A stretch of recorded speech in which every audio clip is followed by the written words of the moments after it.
All right. So today I got an interview with Mr. Ivy, and I'd like to thank you for pulling up to this. Because we've been like online acquaintances, I would say, for a little bit, here and there. But the purpose of this interview, I kind of want to like get your input on this kind of modern narrative a lot of young guys are dealing with. Six figures by 23. All the gurus are kind of selling them this shtick, and it sounds like ridiculous and abstract, but some people really do take this to heart, and it affects their mental. So I'd like some insight on you. But to begin with, explain your background, industry, whatever it is. All these questions are open ended. You can take them however way you please. Sure. So I was a game developer for about 2 decades. I started off doing testing, became a programmer, was a multiplayer programming specialist for the majority of my career. That was kind of before engines were the predominant way of developing games. We had tools, of course, but it's not like it was as plug and play as Unity and some other engines are now. And then I switched over to marketing. And I was eventually a vice president over at Hasbro, where we here in Colorado developed Dragondale and published Transformers, and were pretty successful at that.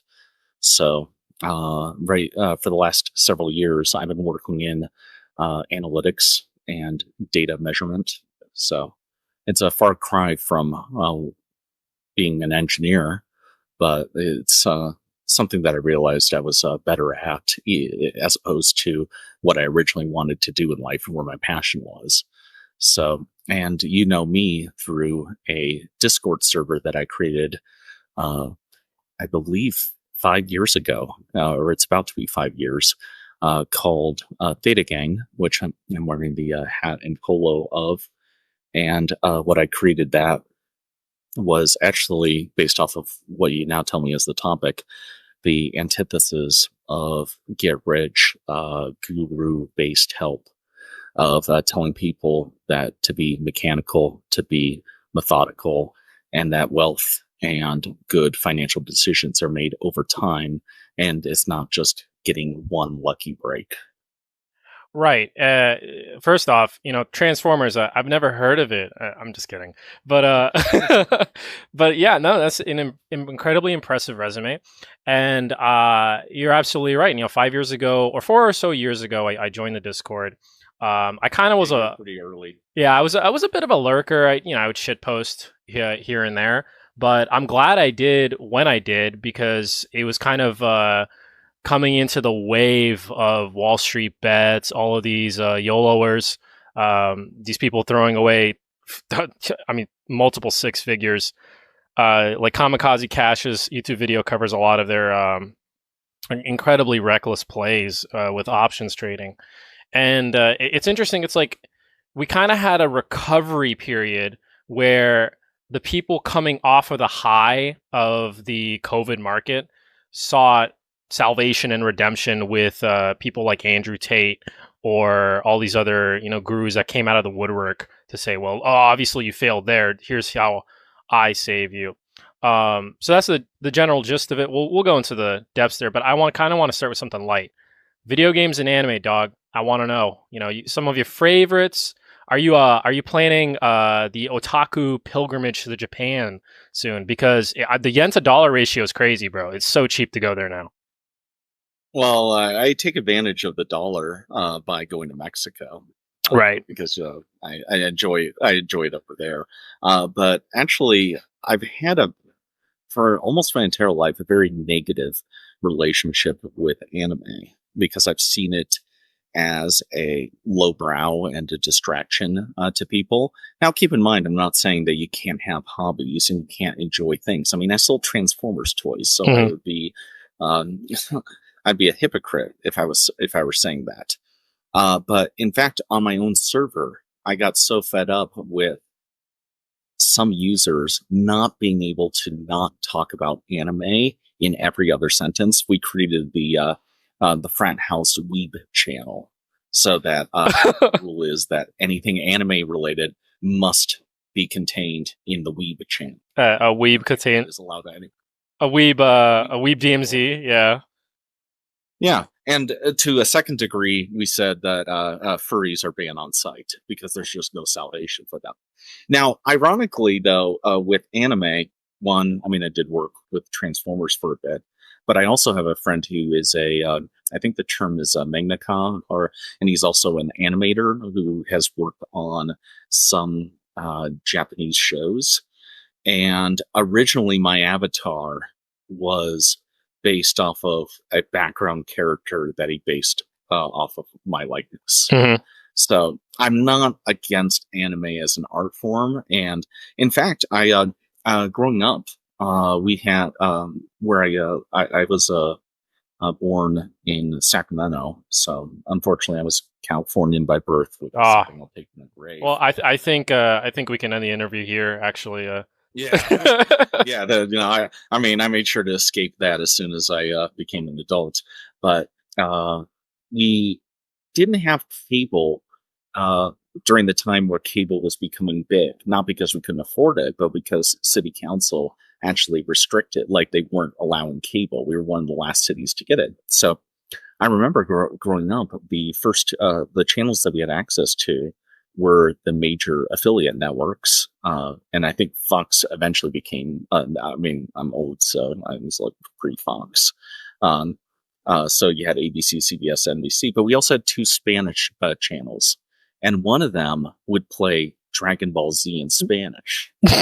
So I would often watch Dragon Ball Z, followed by a show called Sábado Gigante, which is by this fat Chilean guy who's like one of the hardest working guys in Latin American TV, and he'd always have hot women on. So I really enjoyed that show. So back to back Power Hour of Dragon Ball Z in Spanish and Sábado Gigante, and I learned a bit of Spanish from that. And I've actually, for the most part, until recently, had only seen Dragon Ball Z in Spanish. That's insane. Yeah. So hearing it in English, it was like, whoa, this is a lot different. Well, because Dragon Ball has an absolute chokehold on otaku culture in Latin America. It's very popular there. Oh. Yeah, and I mean, so I've done a lot of business in Latin America, so I understood that, and part of the reason why it had to do with that was American based cartoons like Looney Tunes would charge a significant premium to the Latin American market without understanding that based off of advertising rates, it was just not affordable to run American cartoons unless you're doing off of piracy. And there was a guy in Japan who was looking to tap into the international market, and he undersold packages of Sailor Moon and Dragon Ball Z far below what Looney Tunes and some other American cartoons were going.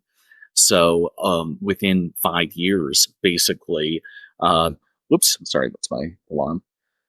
That was the predominant children's television that was being shown there. So I actually kind of took that to heart, learning that, because I eventually took Hasbro's mobile operations and shifted that over to Mexico and Chile, of course. Wow. Based off of my love of that, to test market our products there as opposed to Canada and Australia.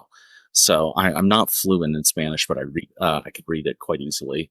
And so it's funny that small, insignificant event in the 90s growing up actually pivoted my career in the 2010s, where I was pushing for Latin American expansion to some major products. That's amazing. I mean, I'm sure that actually was a core aspect of the childhood of some people who enjoyed Hasbro products in Latin America. I'm sure you're part of it, or a big part of it. Yeah, and well, it's interesting. I didn't really like toys growing up, and I didn't like cartoons for the most part. There was some that I watched, but I wasn't really big into it. So I got into the field despite not having a significant affinity for it. It was more of an opportunity because I went into the games development career wanting to work on products like Quake and Unreal Tournament and StarCraft, Warcraft, that kind of thing. those were the type of games I played. And I developed some games that were, I guess, a little bit similar to that, some first person shooters over the years, and eventually an RPG over at Bethesda. But the mobile games, which were completely opposite to the type of products I would like, I eventually found out, I eventually kind of found my niche, um, being in charge of marketing for those things. Impressive, really. I mean, are you able to delve into the FPSs and RPGs that you Oh, yeah. worked over the years? Yeah, absolutely. So one of the first games I worked on was a game called ARC, which was developed by the founders of PopCap in the 90s. This was pre 9/11, so I lied about my age to them. So I told them I was like 18 or 19 when I was 12. And I got my first credit on that. And that led to, because they had a partnership with Sierra, me being able to do QA remotely for Leisure Suit Larry Online and some other games, which, funny enough, with Leisure Suit Larry, I wasn't old enough to buy it technically at stores. You had to be, I think, 16 or 18. And I had worked on it before my 16th birthday. So I worked on that, Bejeweled. Wait. OG Bejeweled and Madden? Yeah, Madden '06, the original Xbox 360 version, one of the what used to be called the worst Madden of all time. Luckily, the last 5 releases have.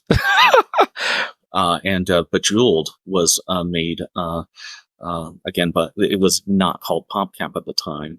It was called Foxy Loxy Software. They try to make pornographic video poker games, and it was a complete failure. So I stayed in college, and they developed a game called Diamond Mine and sold it to, I think, Microsoft and some other companies on a non-exclusive license, which was really smart. Because eventually they found out that it was one of the most popular games online. I think it was actually a Microsoft executive who mentioned to them that they should rename it to Bejeweled. And they didn't like the name, but it stuck. And I think they realize now that that's a better name. Oh, yeah. Mind. It's Yeah. Oh no, immensely popular. We could talk games forever, and I think one question, because some of the questions I had were related to economy, market research, macroeconomics, how it relates to mental health. But I got one question.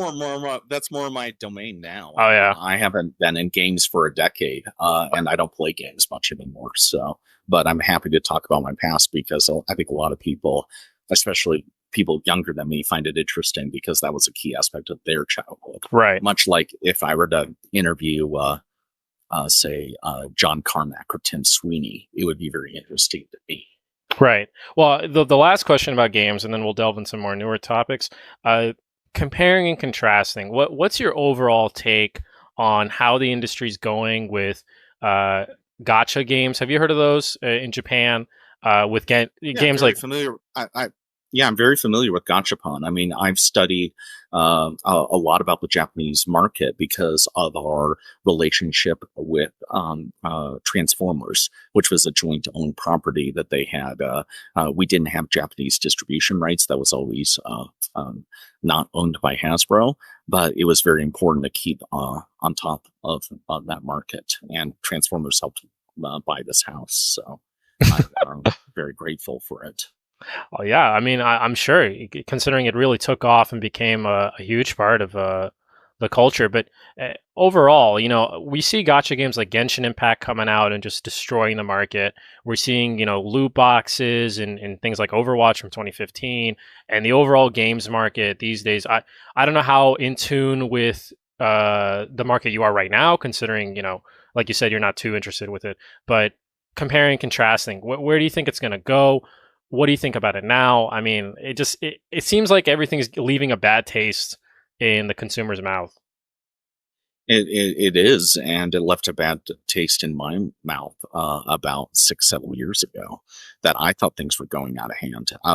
When I worked on Dragon Veil, because I knew that my audience was predominantly children. Granted, the revenue did not come from children; it became mostly women. that I was seeing what Game of War and some other games were doing, which was completely exploitive, and some games that were just akin to gambling, which religiously I can't work on. That's where my ethics boundary cuts off, where I feel I would be doing harm to society by working on something like that. So with Dragonvale, I made sure monetization wise that it was not exploitive and people wouldn't go into debt playing a game like that. Unfortunately, I didn't have all the levers at my control for Transformers. It was a publishing deal. So some of the things that were being done in that, I had a strong disagreement with. Now, granted, it was incredibly profitable. So maybe they were making the right business decisions.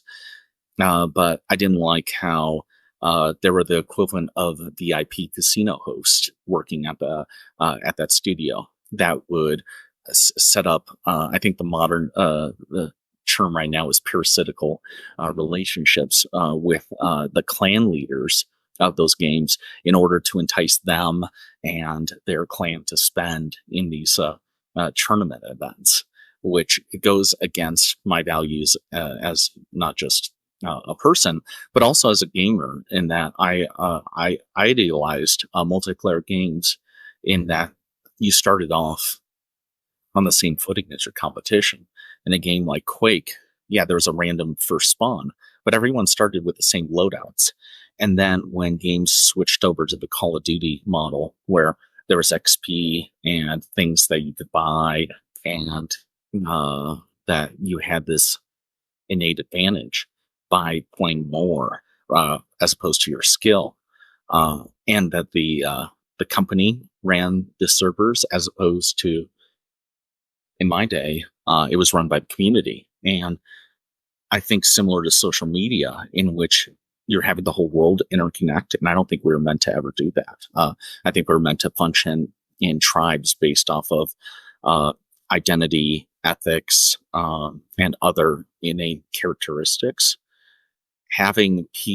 So back in the day with Quake, you would have like the stoner server, the kids server, the hardcore gamer server, the casual dad gamer server, and everyone could find their own niche. But now everyone is forced to play together, and it makes it so it all conforms to the least common denominator. So everyone gets angry at each other.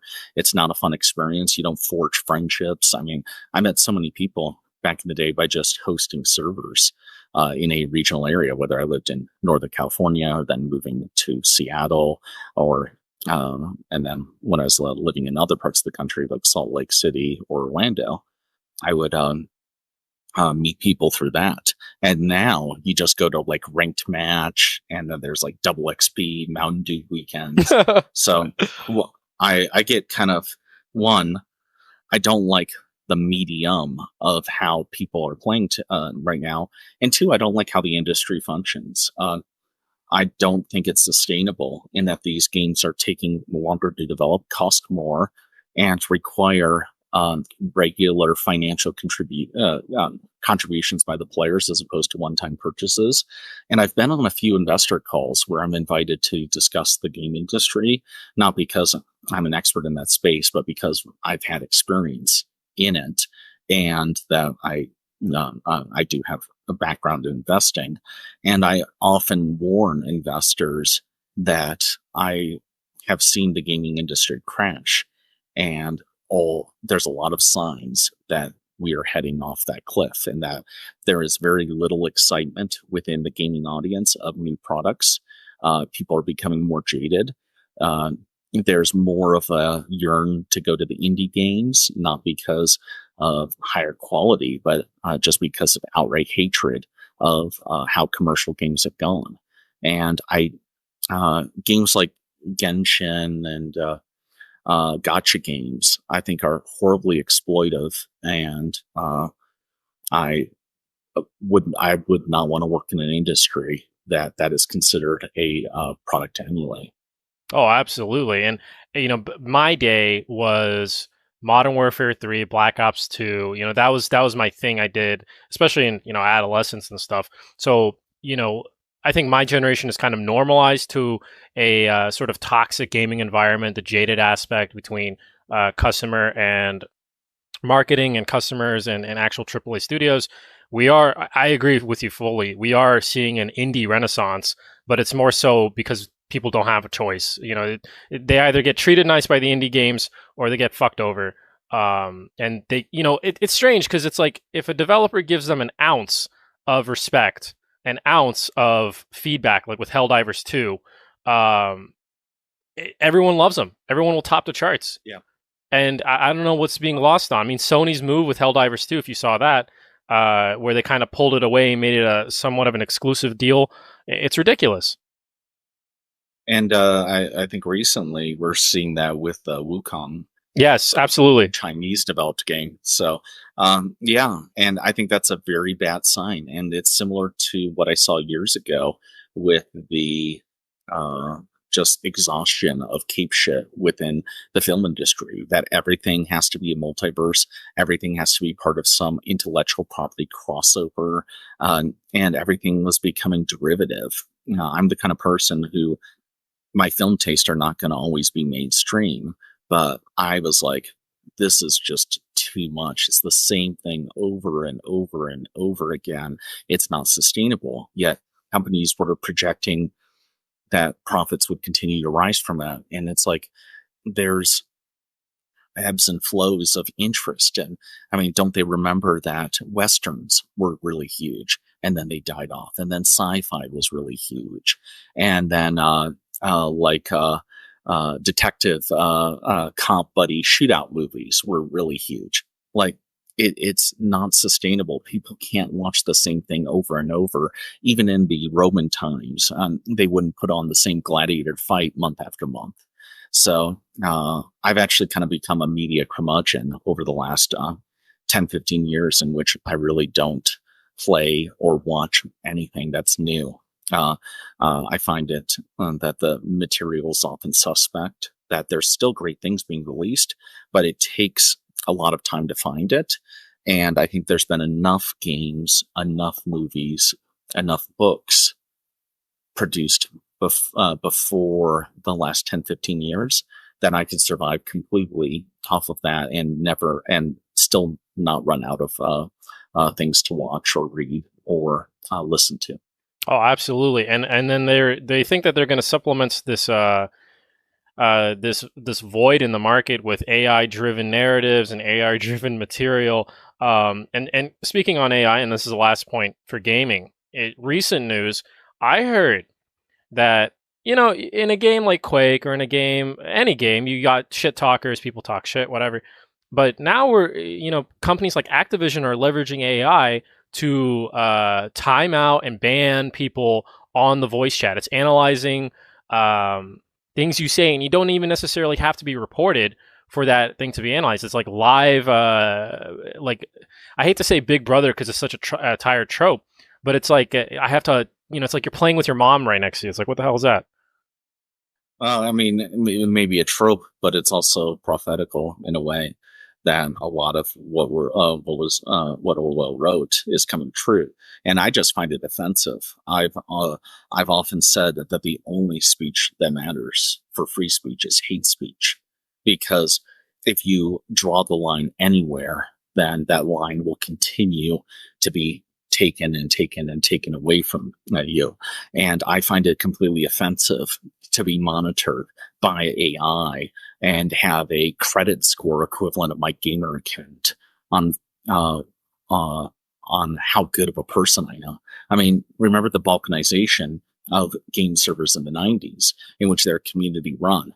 If you were a kitty on the Stoner server in Seattle that I used to hang out with. Ironically, I've always hung around stoners despite not doing any form of drugs. Like I played disc golf, which is a Venn diagram Oh yeah, of hardcore hippies and hardcore Christians, yeah. and the occasional hardcore Christian. Oh yeah, especially out west with the Mormons. There we go. Yeah, I mean, I lived in Salt Lake, so Yeah. I definitely can attest to that.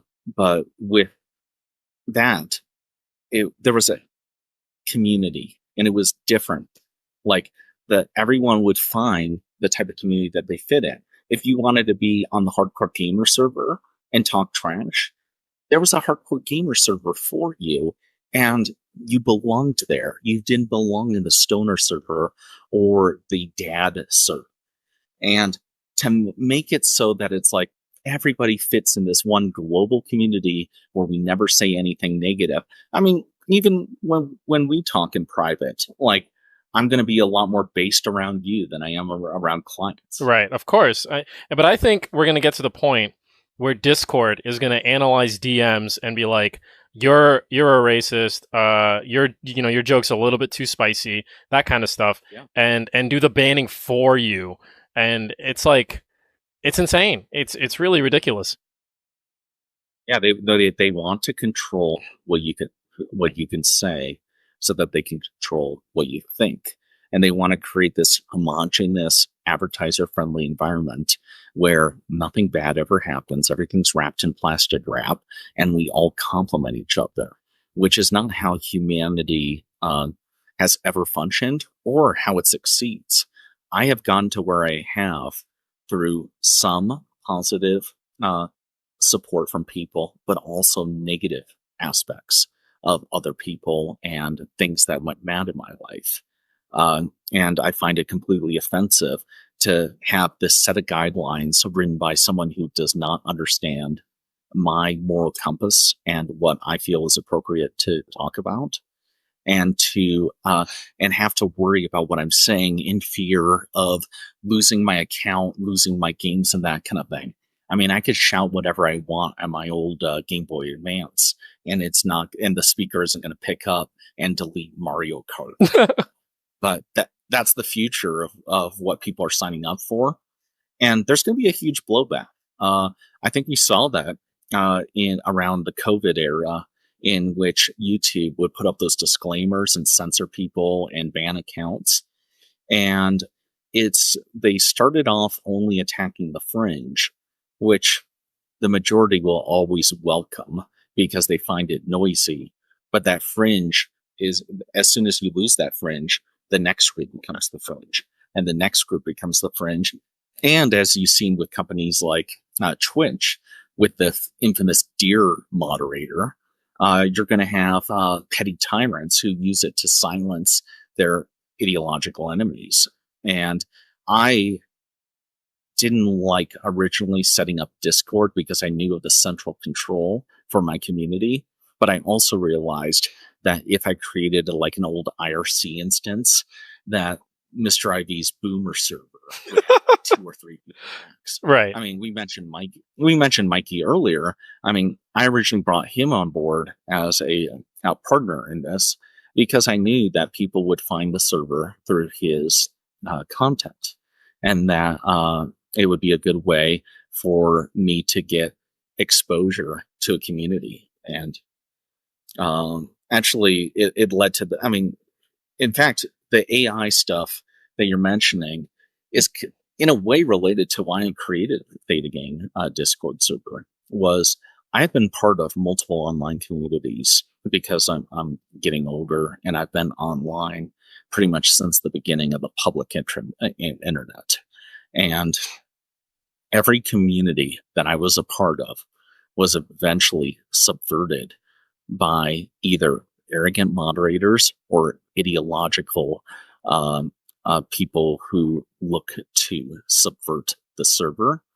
And first, I remember my co-ed sports server in the 2000s that I would use to play like flag football and softball, ways to get outdoors, to meet women.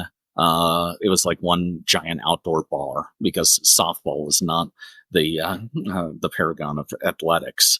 And eventually it started to get subverted by people who wanted to talk about race and wanted to talk about politics. And they were talking about how that they've outgrown people like me. What the fuck? And yeah, and then I was also part of Something Awful back in the day. I mean, I remember that back then that was the where you got your real time updates on 9/11 because the news sources didn't know what was going on. And so I've been a member of Something Awful since probably early 2000s. So not the first days, but I was aware of the site since it started because I read the front page in some forums. And eventually, against with sports, there was a kind of a shit posting sports sub forum, and it was fun, and like it was kind of the precursor to, I think 4chan has a sports forum. I'm not a 4chan guy, but I believe a lot of those people eventually left to there, and it was all about shit posting and being fun. And then again, it became about politics and how athletes were getting exploited, and that they like had these sticky posts of like that you need to pay uh, women and minorities to watch baseball games and write down instances of like what they feel is offensive and that kind of thing from the announcers. Dude, I would It's like, love to be fuck, paid for that. I would love to be paid for that. it's a grift. You would have never gotten any money. It No, would of have been course not. it all would have gone to some fat white. Yeah, right. In HR or Uh, some shit. yeah, exactly. They might have paid you 50 cents eventually if you proved yourself over 3 months. Yeah, right. So stupid. And so yeah, so I'm like, fuck this, I'm out. And then so I became big into Shack News because that was a gaming site. It was big into the FPS scene of the early 2000s, and eventually it became about gender. And they were talking about and they would have a bunch of uh, people who identified as female posting on there and saying how they always felt uncomfortable and that they were always being harassed. And eventually that's half the topics. And they kept on saying how we aren't gamers. Gamers needed to do better and we're like the future and that kind of thing. And eventually I realized I'm only going here to be berated by people who are who are playing pretend. Like I'm fucking out. And then I realized, okay, every community I've been a part of has eventually unwelcomed me because they have matured and wanted to go beyond the original meaning of the group. And it was always subverted by a, a specific type of person.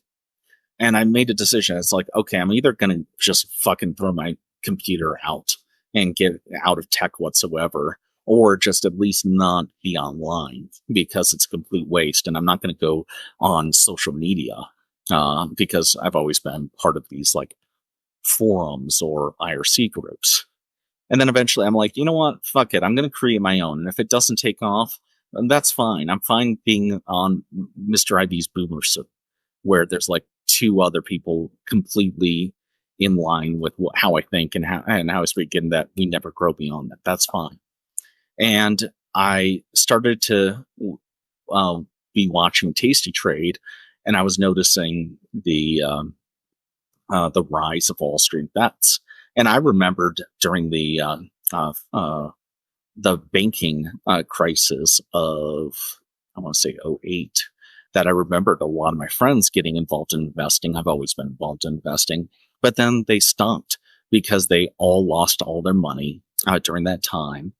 And I'm like, you know what? I don't want to see the younger generation get caught into this. So I'm going to make not a Jack Bogle, like Bogleheads type server where it's a bunch of boomers talking about their IRA and buying bonds.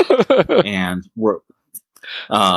I'm going to create a server that is antithetical to the mindset of Wall Street bets, but also respectful of the different levels of risk tolerance and wanting to take an active approach to investing.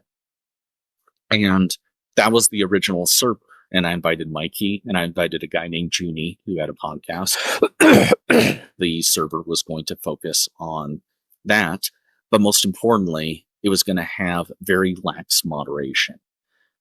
It wasn't going to, and we weren't going to change the interest to my things because there's things I like that aren't talked about on the server.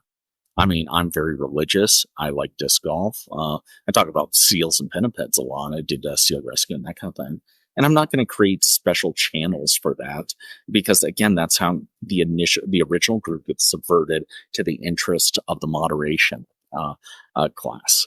And I said, okay, we're going to just create a server where you don't have to worry about being moderated by some Reddit genius, Yeah. someone who's going to eventually say, you know, uh, Theta Gang used to be about bros investing, and now we're an inclusive server. And I'm like, no, like I didn't care if we never grew. It's like I'm going to create a community that allows people to talk about a specific topic without fear of community standing, identity, or their beliefs affecting how people treat them or how they are moderated.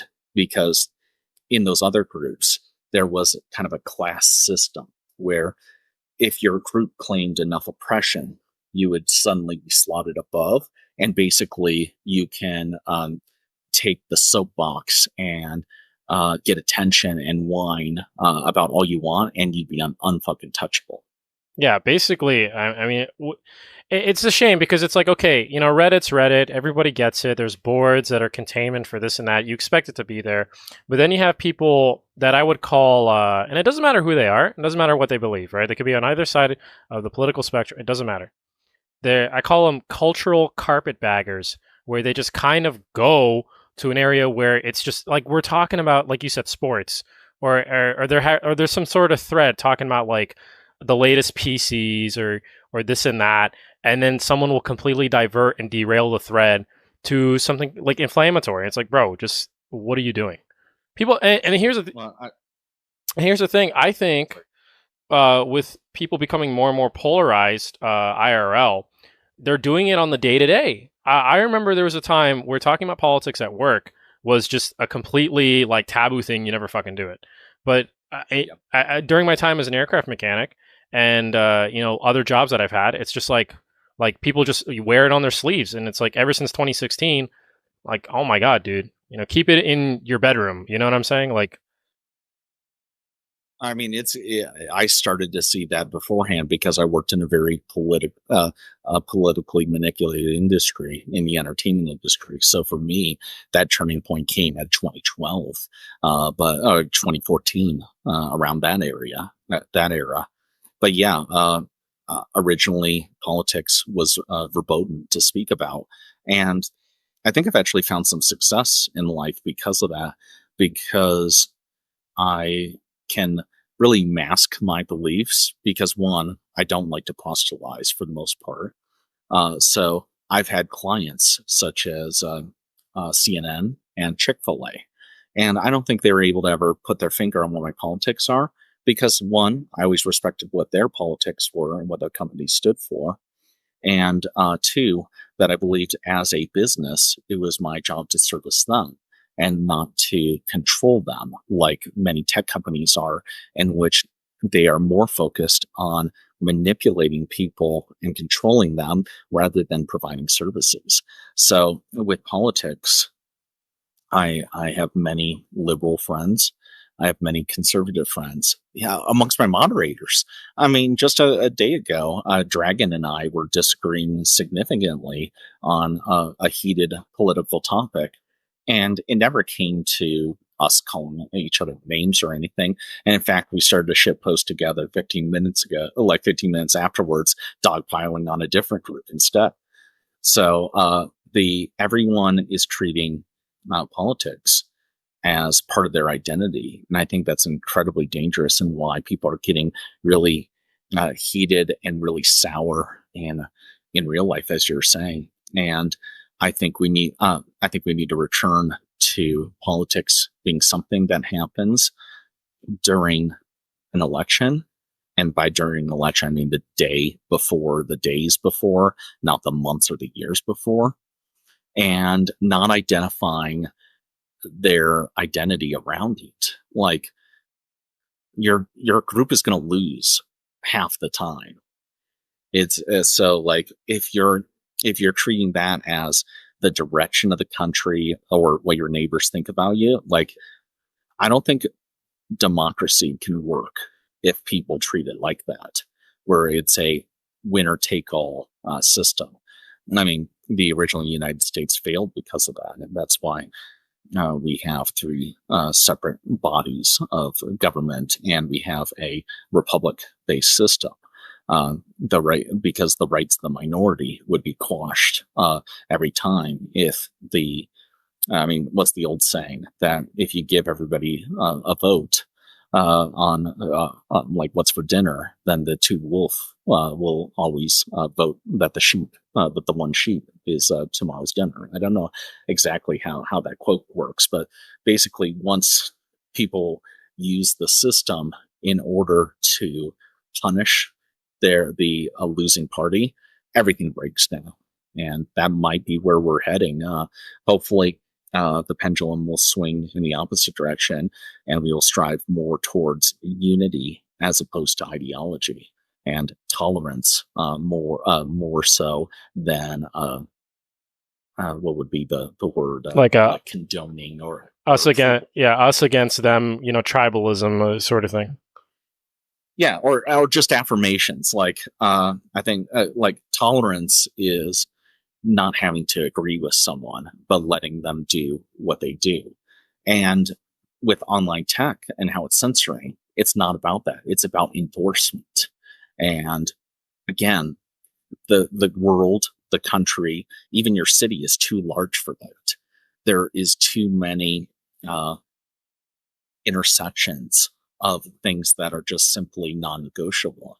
So if everyone has to pretend that we all have this one common belief, it won't work. Eventually, things break down. Like I live in a specific neighborhood. Many of my neighbors are similar, and it can function. But once you expand that to 100 times, 1,000 times that, it breaks down because there's just not enough commonality. Oh, absolutely, and I think commonality is what should be the prime focus. So, I love the dynamic. I love the chat. It's great. But I had some questions that we could also dive into. Here's a more open ended one because I'm in tech. A lot of my friends are in tech. Some of the people I associate with, they're kind of young, thinking about the field. What do you think about the industry now, especially compared to when you started and the mid 2010s? From the perspective of a new grad, would you do what you did over again today? Basically, if you were in their shoes, what do you think with that? Well, it's difficult to try to impart wisdom on people because you got that wisdom by making your own mistakes. And it wouldn't be the same path if you knew where to go and you hadn't had those failures. What I've recommended to younger people is find something that you're very good at, that you can handle, that you could do on a regular basis, that you can make enough money that you could put some of it away and invest it so that you could live one social class below your income so that you could grow your wealth over time. You're not going to make $1 million in a year usually. So you need to find a way to have a job that pays like 80,000 and you could live off 50,000 and that you can tolerate it. With programming, I eventually reached a breaking point where I could not do that. I mean, I was getting panic attacks writing code because I was so fed up of being a network programmer where other programmers could just break my shit, be non-accountable for it, and I'd have to stay late fixing it because I was the network guy. Yeah. And that's when I switched over. That's when I switched over to marketing. So I would recommend to people, one, don't learn any specific language. Learn how to program, not learn how to program Java or Python or something like that. Two, be able to pivot. You won't be able to do the same career indefinitely. And in fact, network programming eventually kind of went away as the engines started to do it. So I was probably on my way out anyway. So a lot of people are fearful of AI, but a lot of people were also fearful of the internet and other technologies. And if you just demean it and say that like, oh, it's the enemy, then you're you're always going to be on a losing defensive battle. That doesn't mean that the future is perfect and that everything needs to be endorsed for the future. But I know a lot of artists that I used to work for or used to work with, and some that I managed, and they just get belligerent over AI. And I share some of their thoughts. I think there's definitely some, like you mentioned, Orwellian usages of it that I disagree with. But I think what they actually hate about it is that they had a community that was gate kept by skill. And now that is being threatened by people being able to work in that field without possessing the same skill set. Basically, it becomes being an artist is now less special. Similar to how um, being a musician was less special, or being a portrait artist when photography came along. It's a natural progression. And if you identify with the medium rather than the trade, then you will always be left behind with how technology advances.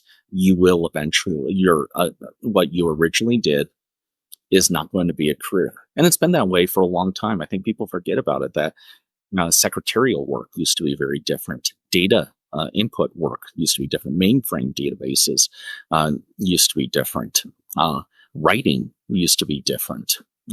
So I would say find a field, not a role that you have interest in, that you are that you believe that you have an affinity for, that you have uh, uh, that you are progressing at a good speed, that you're becoming skillful.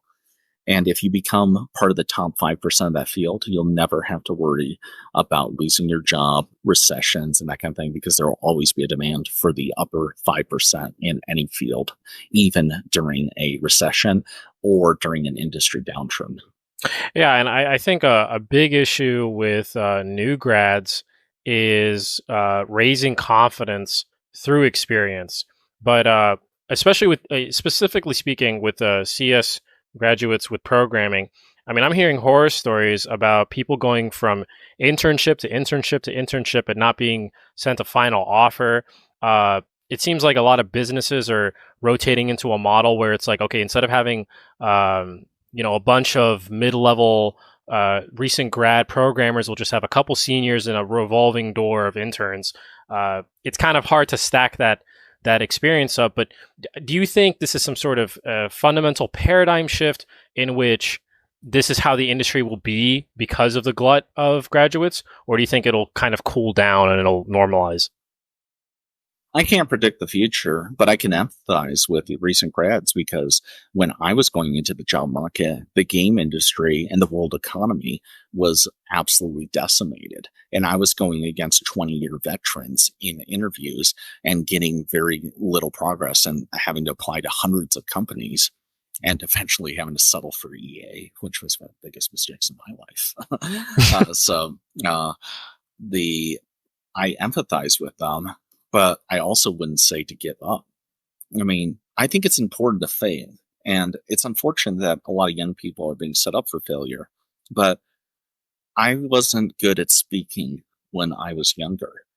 And I lacked confidence in being able to present to large groups of people or even my peers. So eventually I decided, I've always liked stand up comedy, and I'll probably be pretty terrible at it. People are going to be hostile because they're drunk and it's like a mic night. If I fail at this, I will never experience a more hostile environment than that. So I did stand up for months, and I bombed almost everywhere that I went. And it gave me the confidence to be able to do public speaking and to just believe in myself more. Same thing with in high school. I was a super introvert. I was a very nerdy person, uh, very unlikable, I think. I had a combination, though. I was very good at some sports. Like, I was very good at tennis. I played on state nationals at a very young age. I was captain of my high school team. But I was also, I could have been in better shape. I was, uh, I was using my prior skills and kind of coasting off of that. I wasn't practicing hard, and I wasn't in the greatest physical fitness. I wasn't good at making friends. I had a few, and you always find people with very similar personalities, but I had no friends outside of that particular interest group of general nerdom. And when I went to college, I decided I had enough of that and I wanted to be a different type of person. So eventually I tried to befriend people with very different interests than me. I tried to be sociable to people, even if I didn't like them. And eventually I was the student body president of my college and got along with most of the students, not all. I mean, you always, there's some people you'll never get along with well. And so, with regards to this, yes, if you're young, it's unfair the situation you're in, but it's also not unwinnable. I didn't start in the greatest economy. I started in a very poor economy where there was very few jobs and it was a major recession. And even though I was supposedly in the hottest field, I was struggling to get by. So I would recommend apply to as many places as possible. Try to think of the long term rather than, oh, I got a job offer, internship offer, I need to take it. Look at it and say, well, if they continuously cycle interns, then this is not career progression. I shouldn't take this, even though it is an off. And look out for yourself. Sometimes it's easy to stay somewhere for too long because you become used to it. I think you're talking about in your last video how you set this plateau for yourself in terms of where your worth is, and you're mentioning how a lot of people went through the same education you did and never took that test. I think a lot of people are afraid of failing and afraid of trying to do something beyond where they're appointed to. I got to VP not because I had a lot of high performance reviews. I went to the CEO, that this is before we got acquired by Hasbro, and I asked for a meeting with him and the CFO. And that was very unbecoming of a marketing manager at the time. And I went over all the company books that I was not supposed to have access to, showing how 90% of the resources were being wasted and accounted for 5% of the revenue. And I walked them through why this was happening, how it could be resolved, various other plans. And it helped get me into a eventual director role. And then I was able to parlay that into making other bold decisions that I wasn't given the authority to, but I took over the responsibility of, which often gets you into short-term trouble. But I thought I was doing what's best for the company. And usually they recognized it as such. So same thing with young kids out of college. Don't wait for people to give you that job. Write your own code, do your own projects, to meet with these people, network, and go above and beyond what your competition is doing. If you're at the top of your class in terms of being sociable, knowledge, ambition, drive, you will succeed. It can't happen otherwise. I think, especially in the realm of IT, that sociable aspect is not encouraged enough. It's like some people, they kind of hyper focus on this whole sigma male. Do it myself. If I don't do everything myself, I'll never win. But the greatest projects have always been a collaborative effort. I mean, you can look at the development of games like Halo. It wasn't just one guy in his closet doing everything. And some people, they'll point to indie games and it's like, yeah, he did it in 3 years, but he probably could have done it in a year if he was social enough to make a team. Yeah, IT is a great example because I think that most people that I've worked with in IT are overqualified from a technical perspective in terms of they can do beyond what is asked of them for their station, but they are underqualified in terms of communication. And part of that has to do with how cost centers are treated at companies, in which If you only go to someone when things are going wrong, you're not going to have a good experience with them. Dentists suffer from that, in which a dentist has to get a doctorate, has to go into almost a million in debt, spend years in college, and then people go to the dentist when they're in pain. So they're not going to have the respect for them as the family doctor, in which you see regularly, and you treat it as a positive experience. And the family doctor is considered one of the highest, if not the highest status in modern society. Yeah. That if you ask people who like is the best of the community or who should be like revered the most, the family doctor is often put at the top, and dentists are an afterthought, even though they often went through almost a similar education. And because of how dental offices work, they have to handle the finances and they have to hire people. It's a very difficult field, and IT was that. And one of my first intern, so I took an internship in '97 for Hewlett Packard, and I did some IT work. And I also did some network work for them. Uh, and I remembered how IT was treated there. And I immediately said I would never work IT in my life because of that. I've befriended every IT uh, uh, director or manager that I've ever worked with because I remember how the other IT people were treated during that internship over 20, almost what, more than 25 years ago. And in fact, like I still communicate with the IT director of my former company that I recently left to start my own firm. And but it's very difficult to work. And same thing with the finance. Finance doesn't get along with other divisions, often because they have a particular skill set. They are seen as restrictive and not understanding the core business by people outside of the firm and or by people outside the division. And they often are overqualified in terms of accounting, but underqualified in terms of communication and understanding the business, which is why I've always made strides at any company I work at to befriend finance, legal, and IT, because I think that they share a similar situation I did as a network programmer, and they often feel isolated at the company, and they feel that other divisions are undoing their work. They have to clean up for them. Mm-hmm.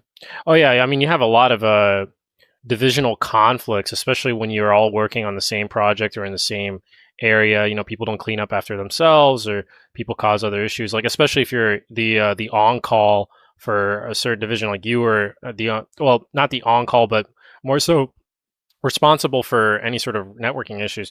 You said something earlier that was actually interesting because I'm coming from a sort of world in tech where there was no such thing as a pre-engine world. You know what I mean? It was always there's always a framework that was built before in yonder times, whether it's with game development with Ubisoft or in basic network infrastructure with businesses. How was your time there as a network engineer? Besides the struggle with on-call work. Well, in college, I wrote a first-person shooter engine, and there was no Unity, there was no engine for that. I wrote it with other people from scratch. So we wrote the uh, the listen server that you could connect to from multiplayer. We wrote the 3D graphics engine. We wrote the mapping system. We reverse engineered Half-Life's format so that we could use its map editor. We wrote the AI from scratch. We wrote the control input system from scratch. I mean, it was a year of effort. And by a year, I mean, like, those were 6 to 7 days a week of work along with our college education. So it was incredibly difficult. The good part about that is you didn't make any assumptions about how things work under the hood because you've written all of that. I see that sometimes with data, and that because I now work in data, I work with a lot of people who are frustrated with how, like, oh, I can't fetch this, or I can't extract this, or why does this work this way? And they've always worked in a managed service. Like, they just turn on Apache, or they turn on BigQuery, or they turn on Azure. or Redshift, and they just do things one way. And it's like, well, have you ever set it up on your own machine? Like, have you ever looked at the data in raw formats? Have you ever like repartitioned things, or like performed deep operations rather than just SQL extractions? And they haven't. And because of that, I think a lot of people get angry when things don't work the way that they are expected. And I just had a recent example of this. I was at the Denver airport to get my global entry so that I could go to Mexico and some other countries and get through customs quicker. And people there were so frustrated because they didn't understand the process of what to do, what documents to have, what they should have done in advance. And I can see the workers there were frustrated because, like, it's a secure entry area. So you have to wait outside. You have to press a button. You have to dial in. You have to say who you are, when your appointment is, and you have to have an appointment.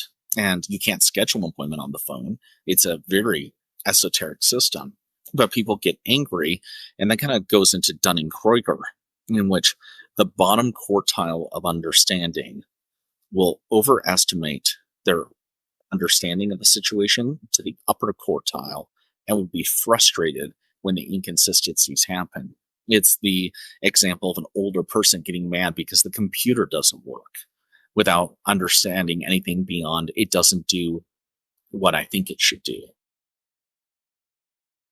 Oh yeah, I mean a lot of stuff is I think things are becoming a little too babyfied with consumer hardware. You know, back in the day, you'd have to set up a web browser. People had a deeper understanding of the software packages that they're downloading. You know, you actually have to go and buy software in a box, which is unheard of these days. Some people they don't even know what a floppy disk is. But a lot of things are becoming babyfied. You know, it's all plug and play. You download it, the OS is already loaded, and it's almost any wonder that we have a sort of dumber consumer that needs their handheld throughout everything. Well, we've gotten into the world where when I started, tech was extremely customizable. And now we're getting to it where they're trying to make it as less customizable as possible.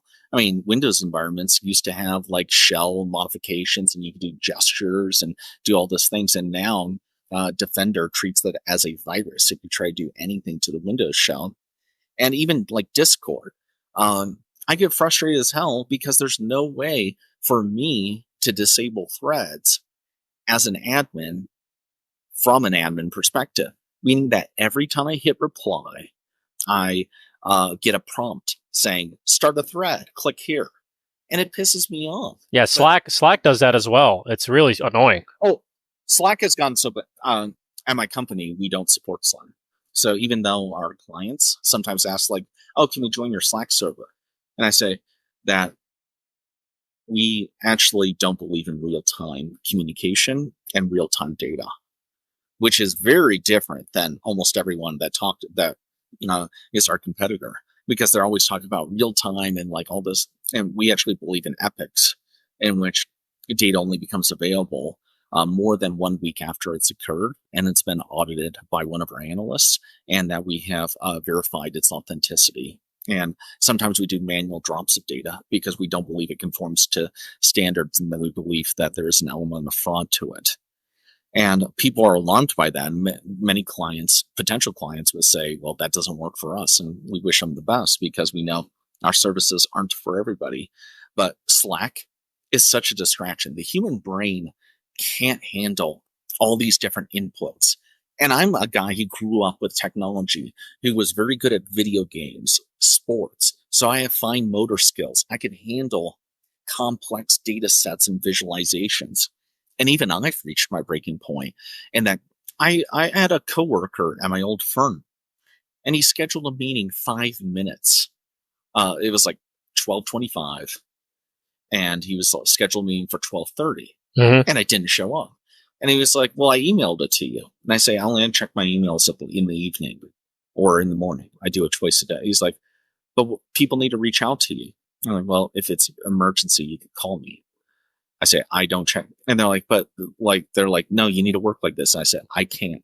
Like, if you're going to require me to have email notifications on and Slack notifications on, I'm going to have to quit for my own mental health. And I hate using the mental health excuse, but it is an issue in that my mom, she was angry because she was texting me and she's like, Kevin, why aren't you, why aren't you replying? Please text me back. And then I'll check it in the evening because I have all notifications set to summary. And I said, well, what's the issue? Like, is there an emergency? She's like, no. I'm like, if it's an emergency, call me. She's like, but I texted you. You're supposed to reply. I'm like, no, that's not how I work. I cannot have the world be able to, out on a dime, be able to ask me a question. I just can't work like that. If you want to talk, we could set up a call tomorrow or right now, but I can't be on call for the world. Oh, absolutely. Absolutely. I was talking to the regional SME, right? He's a subject matter expert, but not for the global. He's not globally on call. He's not, answering for the world, but his region that he's answering for is so big that he had to buy 2 phones because he would just, by compulsion, answer questions, deal with emergencies on his off days. And it got to the point where it was just completely frying him out. I mean, there's no balance anymore. It's like, but here's the thing. Let's expand that concept of being on call for the world. I think that we've already entered this era where every single person, no matter who they are, is now on call for the world. Whether it's with social media, whether it's with high, like fast level messaging. It's ridiculous. I message you back when I want to. That concept is now deemed as rude. It's deemed as disrespectful. Some people, they get really in their heads, like, if a girl doesn't text you back in 2 hours, she's cheating on you. Yeah. Yeah, she's cheating or she's ghosting. Yeah, she's ghosting. It's like, dog. In fact, I wouldn't respect a woman who, like, at a drop of the hat would always reply. But I wouldn't want to have that sort of pressure, whether I'm enacting it or not. It's a passive pressure now because it's a common understanding in society. I don't want that for that other person. Yeah. I think there needs to be a sea change in that everyone that I know who is successful does not operate in a everyone can reach me and I respond to them immediately. They work in a priority stack environment in which they will spend a good chunk of their day planning what is important. And they will work on it one at a time based off of a combination of criticalness and urgency. And will plan their day accordingly and will have thorough notes and to-do list and calendars and files of where their stuff is. I mean, hell, when I was over at the TSA pre over at Global Entry, like it was like the DMV. People like had like that they were trying to find all their stuff and that kind of thing. And I remember the night before my appointment, I put my passport over my keys so that there was no way that I could not forget it. I put my utility bill and and then I set my alarm accordingly, not the wake up, but when I need to leave my house to get to the airport. I already had it in the map. I already knew where I was going to park. I probably overplanned it by a factor of 2, but my stress level was a 10th, 100th of everybody else there because they were living in the moment and trying to gather things. Like, people need to spend more time in this just digital world. You have to be very well organized. You have to plan well. And I don't think any of that is being taught at schools. Oh, I'm sure. But as you were saying that, it kind of dawned on me that there's a subsection of the population that is kind of like a Pavlov's dog, where like, for me, my phone is silent all the time. Yeah, it doesn't matter whether I'm doing this interview or not; it's always silent. Maybe I'll get a pop-up notification if I choose to see my phone. But some people, it's like a ding, ding, ding. I can't imagine living like that. But in addition to that, there's a section of the population that can't do their own planning. There's people out there that are actually using AI assistants to do everything for them. It's like, what? I don't know how people Yeah, can do that. and I've read linguistics. I don't see how AI makes sense from that perspective, especially with how people would interact with it just using common language models. Like it doesn't think.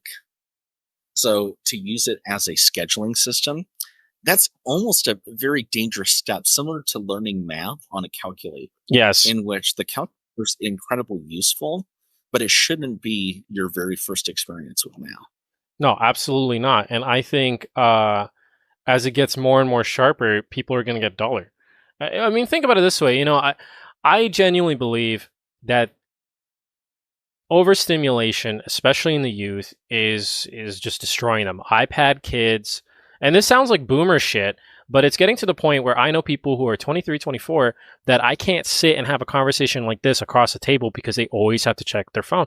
And it's like, oh my God. Yeah, they're always pulling it out. They're all, I mean, they're uh, go to a restaurant with them and see how long it takes for them to pull out their phone. Oh yeah. Usually under a minute. I mean, back in the day, we had the joke about time to box or time to crate in first person shooters. Of when you load up a first person shooter for the very first time, how long does it take for you to find a crate? Because that was like the easiest way to take up space in a map. And there was like a database, and so many of them were 0, 1, 2 seconds. And there's a time to phone in which people are just taking their phone nonstop. I recently started to do yoga, mostly because of a back injury from disc golf, and I wanted to increase flexibility. But one of the big things that they're about is that you can't bring the phone into the studio. And I bet, and I haven't seen as many young people at the studio as I thought I would. I thought I was gonna, have some hot 20s, with booties and spandex. Yeah. But I wonder if that policy is making it where it's actually painful for those people not to be looking at their phone and checking, because the phone basically tells them what to do next based off of the tweet noise that their phone makes of a notification, or the email alert or a calendar thing. Mhm. And it fries the brain. That like technology has surpassed, is going far quicker than biology. We aren't designed to interface with this level of tech. So I think it's very dangerous how people using AI to schedule. Now, I think there's some value in using AI to look at prior scheduling and to see from a data analysis perspective. Now, granted, I would use like Tableau and or Power BI and do it as a visualization, but I'm a data analyst, so I know how to do those things. But putting that in and saying, okay, these are the five most important things for me based off of how I'm using my time. What would be a pivot? And even then, AI, because of just its linguistic models, it's not the right tool for them. It's not a quant analysis tool, even though people are trying to use it as. Yeah, a lot of Wall Street guys are trying to get rid of their quants with this stuff, and it's like, are you serious? Oh no, A that's horrible going to lead idea. to yeah, that's going to lead to some danger. I know for sure, but I know you're limited on time. Well, I'm looking at my calendar right now. Actually, my next client is actually now an hour and 10 minutes away, so we could go over for a few if you Okay, need to. now give me a quick 5 seconds. I'm gonna go AFK. Be right back.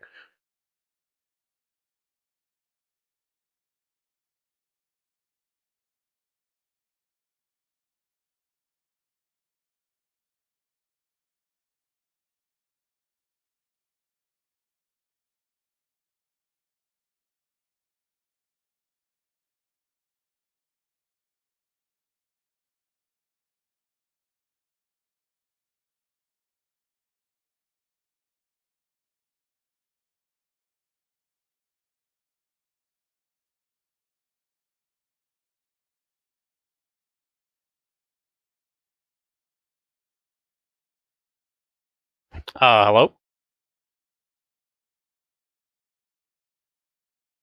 All right.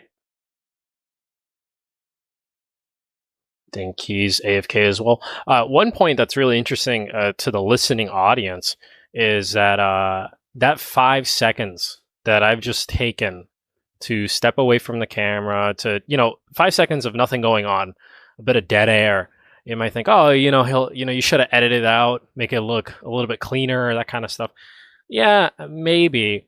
But the most interesting part is that 5 minutes of silence is quite unbearable to some people. At this point in time, the brain manifestation has completely destroyed um, the attention spans of people, that they can't stand a 5 minute break. They can't stand an intermission.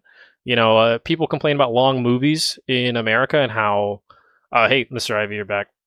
I was just talking to, I was just, yeah, you heard with the audience. They can't stand a 5 minute break. They can't even stand an intermission in a movie. People would actually complain if they added that to, but one point that I want to touch on is this idea that we in the previous question, we're not ready for this level of information and this sort of concept of like an infinite scroll, right? They call this, they have a term for it now. They call it doom scrolling, where they kind of are trapped in a hypnotics situation. But what's interesting is we had that in the past with forum culture, where people, no-lifers, kind of, I hate using derogatory terms like basement dwellers and neets, but those kind of people would just sit and scroll and read and lurk these forums. But now it's becoming a sort of widespread thing. Now, to kind of use an internet term, the normies are now getting into doom scrolling, when it used to just be a niche thing that people in that instance would do. I think doom scrolling actually has existed way before the technology for it.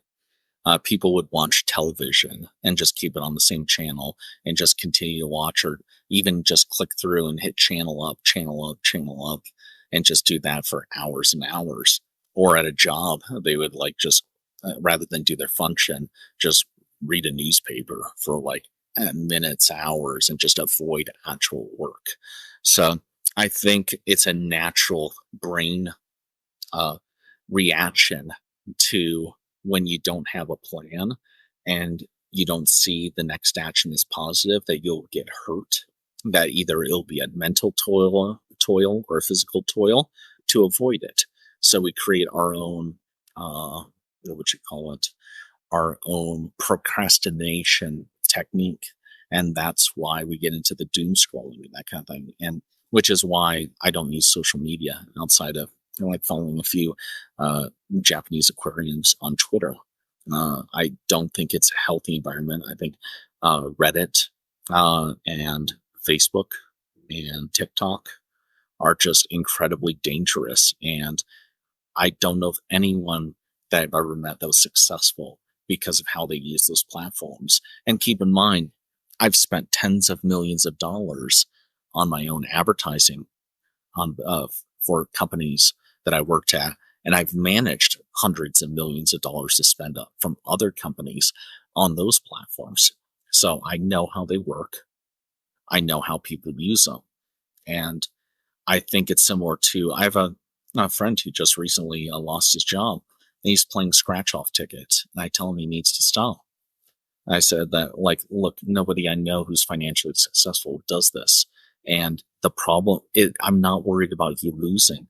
I'm worried about you winning, because it's going to shift your endorphins and you're going to get positive rushes out of this, as opposed to the long, laborious way of making money, which will be successful over time.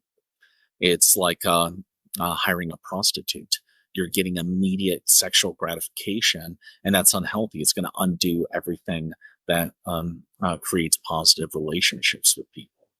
Gratification is a very common term people are using. It's like people are incredibly aware of the situation that they're in, but they're sort of a prisoner in their own state. Not to remove the agency from them, but that's just kind of reflective on how they feel in that situation. They know it's bad. They know they shouldn't do it, and replacing it with positive I guess, coping mechanisms for stress or whatever it is they're feeling and why it is that they're going on social media. I just think it's plain old addiction, to be honest with you. It should be classified in the DSM and it should be treated as such.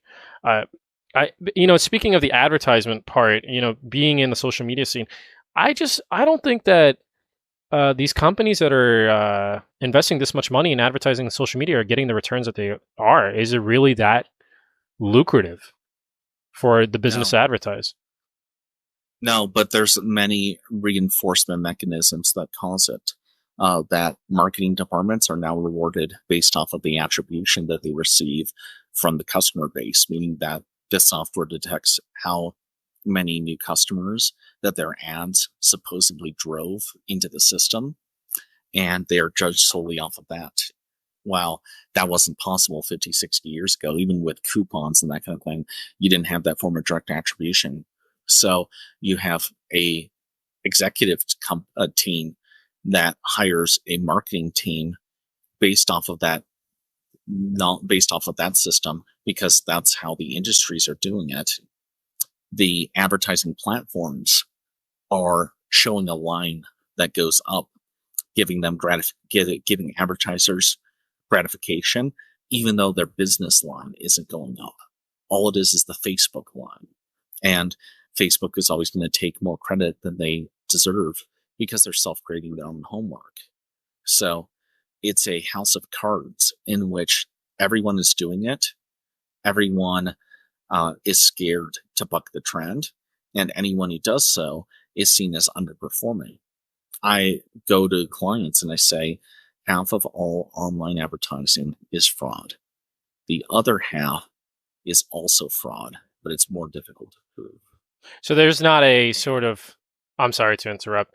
There's not a sort of Arthur Anderson or some sort of auditing firm that would take Facebook to challenge and see, okay, you're saying it's effective, but it's really not. I was at the equivalent of that firm for a few years, and I was tired of being defensive about those practices, and that's why I've started my own firm, in which we are trying to change how the industry functions rather than respond to the most egregious acts of the industry. I mean, it's a whole side of the market that a lot of people aren't too keen to because a huge point of expenditure for these companies is advertisement. I mean, take for example Apple, just to have your app. I mean, this is not advertisement; it's more so hosting on an ecosystem. They're taking 30%. I can't imagine what Facebook's rate is per company or per ad.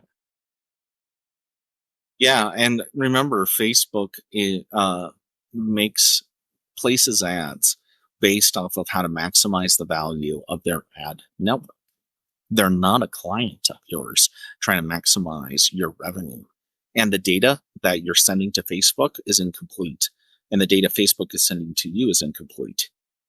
It's almost like a Moneyball situation in which everyone is measuring the wrong thing that doesn't have anything to do with success because they always have measured that way. Yeah, like you have the old guard in that movie Moneyball that are like, well, this is just the way it is. You new blood don't know. Yeah, wow. So, and not to delve into the practices of your firm or anything like that, but do you see that your sort of antithesis, like you're the what's Jonah Hill, who's the guy that was also in Moneyball? Billy Bean. Billy Bean. It's about, well, the book covers Billy Bean, the general manager of the Oakland A's, but it also covers the original creator of Sabermetrics. So it talks about him just as much as it does Bean, but the movie focuses on Bean. So do you think the Bean Saber approach to marketing has seen a more effective net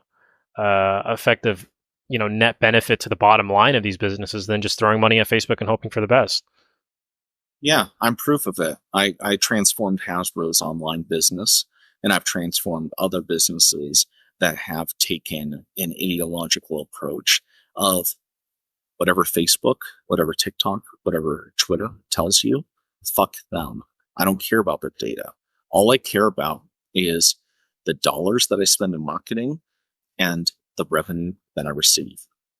That great companies of the past, Coca-Cola, A recent example, well, recent by 15, 20 years, Domino's was a company that made crappy pizza, that used to make good pizza, and everybody knew it. So they invested in marketing that basically told customers, our pizza sucks. We have invested a massive amount into a new ingredient and supply chain line. And I'm the CEO, and I apologize for how bad our pizza is. And if you don't like our new pizza, we'll refund you. Now I want to show you what we're doing, and it resonated with people. Great marketing is understanding who your customers are, communicating with them the value proposition, and earning their trust. It's not a click on Facebook, which right now, a lot of networks, they'll say, oh yeah, we brought in this customer. What happened was you're doom scrolling. You saw for 100th of a second something that flashed by for that product. And 25 days later, they purchased that product. And now Facebook is going to count that as a purchase that they helped bring, even though from a lead gen perspective, they did almost nothing. And that's how modern advertising works. And my firm is trying to say 40 years ago, we didn't have the line that you can measure in real time. And we're getting rid of the line because it's pornographic. All it does is cause you to make day-to-day changes of, let's change the icon to be green. Let's make this ad 6.5 seconds as opposed to 7 seconds. And 5 to 10 years from now, when I ask you, what have you done in your job? What did you learn about your customers? What was your great breakthroughs? They're like, well, the cost of advertising was going up, and we had to make changes every day to campaigns, and we went from having 100,000 customers to 200,000. Like, well, I've read your quarterlies. You have 5 million customers. Why are you talking about 2? Well, that's only our attributed performance. I'm not talking about organics. Like, why not? Why are you measuring 5% of your business? And that's your marketing. What about your existing customers? They're the majority of your business. And like, well, you can't measure that.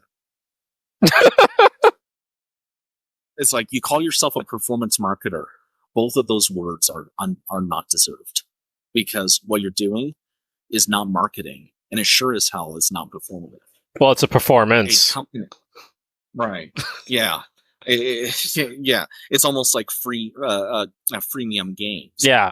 And the free, if it's free, why are they the most expensive games you'll ever play? It's ridiculous, honestly. While we're talking, by the way, absolute golden nuggets being thrown in this interview. Like, this is amazing. I love this. What do you think? I remember reading one of Google's financial reports, and this was their call on YouTube, and they're like, well, this year we've doubled YouTube's advertisement revenue growth and consumer outreach, and all they did was double the amount of ads you'd see at the beginning of a fucking video. They made it so it was 1 ad to 2 ads. That's literally what they did. It's the dumbest shit ever. And you know what? It's the same.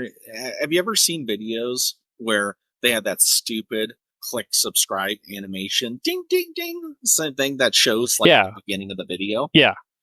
They do that because they watched a video or they read an article where it says, that's called a call to action. And you will have 100% of your audience in the first second of the video. So you need to do that so that they'll perform that, and YouTube's algorithm will show you more.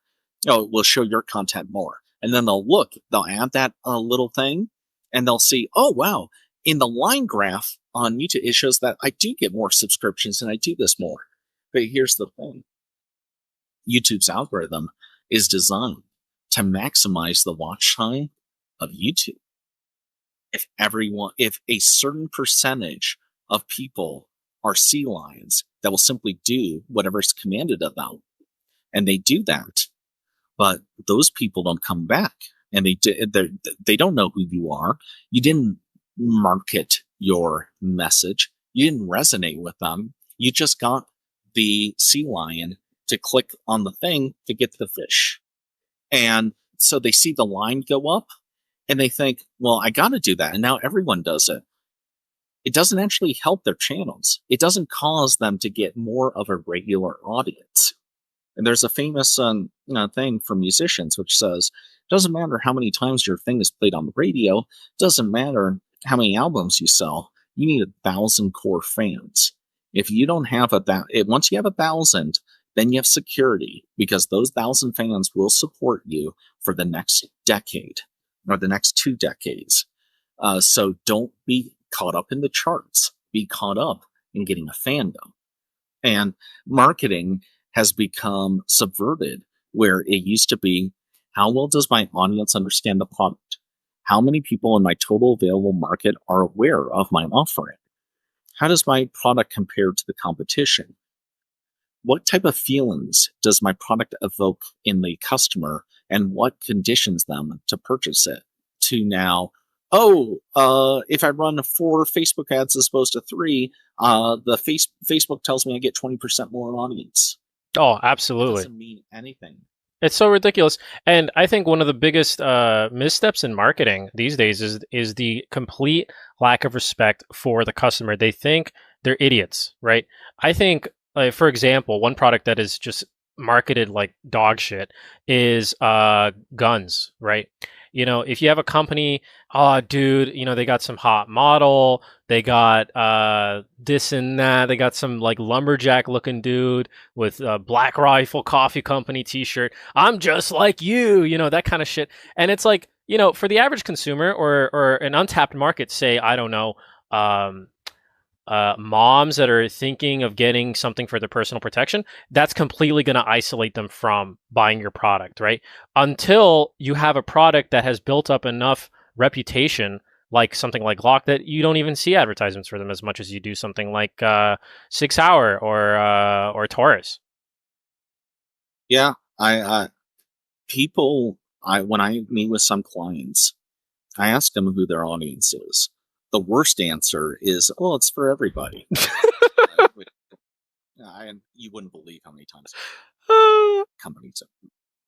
But the second is where they say, "Okay, well, it's like conservative voters, male, 18 to 45, suburban and rural." I'm like, "Okay, great. And what's your secondary audience?" I'm like, "Oh, there is no." And I'm like, "Okay, that's no, that doesn't make sense." But 2, it's like, "Okay, where's your database of customers? Can I look at them to see uh, why this is the predominant one?" And they're like, "Well, we don't have that." I said, "Well, how do you know that this is your primary demographic?" It's like, "Well, we made it for them."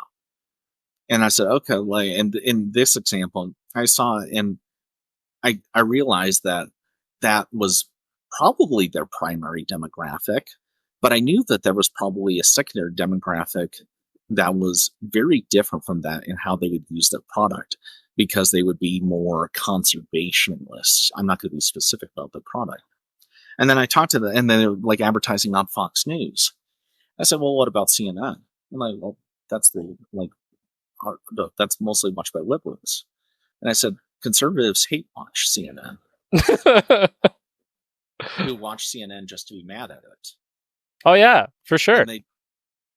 And I said, like, "I think you're limiting who you think your audience is and how you're marketing it based off of a perception of who they are, which doesn't seem to be shared within this company. Like, you're not marketing it towards yourself, you're marketing to who you think the customer is."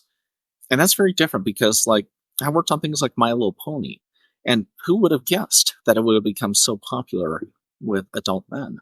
There was no way that we could have ever predicted that. And No, I'm sorry for laughing, but you're absolutely spot on.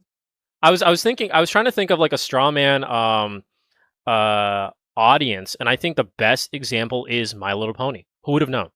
I'll give you an example of why I think My Little Pony was very successful amongst adult men in the 2010s or in the late 2000s.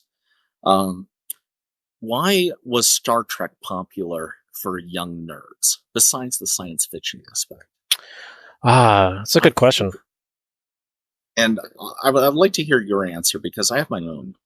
Why was Star Trek popular? I mean, Star Trek. Okay, can I expand that to maybe Star Wars or other points of sci-fi? I think I think Star Wars is going to be different for fans. Well, because I can't I want to talk about Star Trek specifically. because I can't give you the aspect of like, well, their lore is interesting, like with Warhammer, you know. But I don't know. I think it just had an appeal because it's an alternative piece of media compared to what was going on TV at the time. I mean, that's fair, and that's probably why there's a lot like it stood out in the '60s. But let's take other science fiction shows that were pretty similar, but had very different audiences. Like, say, there's how there's Babylon 5 in the Yeah, 80s, yeah, Babylon 5. and Yep, there was Stargate. Stargate. Yep. But there was also Star Trek. What was different about Star Trek besides its heritage in terms of how the characters and the ambiance and the setting, like what made it more popular? Was it just appealability with toys? I maybe. Here's my opinion. All right. I think it appealed to people who wanted to belong to something. Like it was almost like a show where it's like, oh, if I'm there, those are my friends. That these people get along, and like, oh, the nerd guy, which may be like Jordy or someone like that, is accepted for his merits rather than other surface level characteristics like him being blind or black or something like that. Uh huh. Like those weren't even aspects of the show. Like they didn't talk about how he had to overcome blindness for the most part. So people, it was like an escape of almost like friendship pornography. Oh, Everything was super. it's like an early form of parasocial relationships with things that you see in like otaku culture and My Little Pony. Okay, I see. Huh. And that's what My Little Pony was, that all the characters were positive and got along. And you could imagine yourself in that world and it being a very positive experience. Hmm. So okay, escapism is a good point. And right now, so while there is escapist things like Lord of the Rings or other comic books and that kind of thing, these are kind of safe environments where you as a person can feel like you would belong, you would get along with people, and they would outright show it. Because right now, or at least 10, 15 years ago, if you're a man, how as an adult man do you get affection? Because it's a rare occurrence. Right. You play sports, there's a brotherhood there in which there is actual physical contact. Where if it's a contact sport, you are physically interacting with people. If it's a non-contact sport, there is still, the high fives of your teammates, or even in an individual sport, like you are there with them and you're sharing a common trend. I play disc golf and we're all trying to get a low score together, and me getting a low score doesn't affect you. So I'm giving you props when you make a great shot. But if you don't have that as an outlet, where do you get that besides likes on Twitter and that kind of thing? Where are you liked for who you are and what you accomplish? And I think Star Trek filled that gap that society was missing, and My Little Pony inadvertently did that as well. It's interesting. I think a lot of people have a sort of rose tinted view of the past. You give it 40 years and people say, oh, back in the day, we didn't have things like hikikomoris and neats and stuff. And it's like, no, you had fringe groups of nerds. It's like, well, then if everything was rose colored, perfect, if it wasn't as bad, why did you have the raving popularity of Dungeons and Dragons? It kind of became that escape. You met other people, met other nerds that would go up that way, which is why cultural carpetbagging is such a dangerous thing. It's like, wow, like this is their other place and you're shitting it up. Like, very frustrating. And that's why I created Theta King, because I realized that I called them. I think I used a similar term of colonial culture, like Yeah, cultural colonialism. yeah. And that that a group that had a singular purpose, but often had a diverse background, but they were there to do one thing. In this case, trade options or so be on the sell side of options. In something awful's example, it was to be a shit posting community of different subjects. Like there was one for sports, one for games, one for uh, anime, one for other things. And to take it and be like, no, like it needs to be about what I care about. And that, so I noticed each of those communities falling by the wayside, which is why I created my own. And I think we used to have those communities in the real world. We had churches, we had town squares, we had bars, and in smaller communities. And you would know those people and you could empathize with them and you would know them by name and that kind of thing. I mean, hell, you could even know it was a sitcom that was meant for comedy. Cheers, in a way, was an example of this before Star Trek Next Generation, but after Star Trek, the original one, of just a common group of people that you would feel like you would belong in and that you could imagine yourself in that world. Hmm. Well, yeah, I think the Japanese have taken that to the nth degree, especially after the 90s recession, in not only seeing that otaku and hikikomori culture took root, but they also play into it for their marketing. I mean, I can't imagine how many billions have been spent on figurines and body pillows and stuff like that. And on the outside, it's ridiculous, but it's like it's very real to people in that segment. I mean, yeah, just it's insane to me. But Yeah, and it's unhealthy as no, well. it's It's incredibly not a unhealthy. positive thing. I think you could have some escapism, and that's a good thing.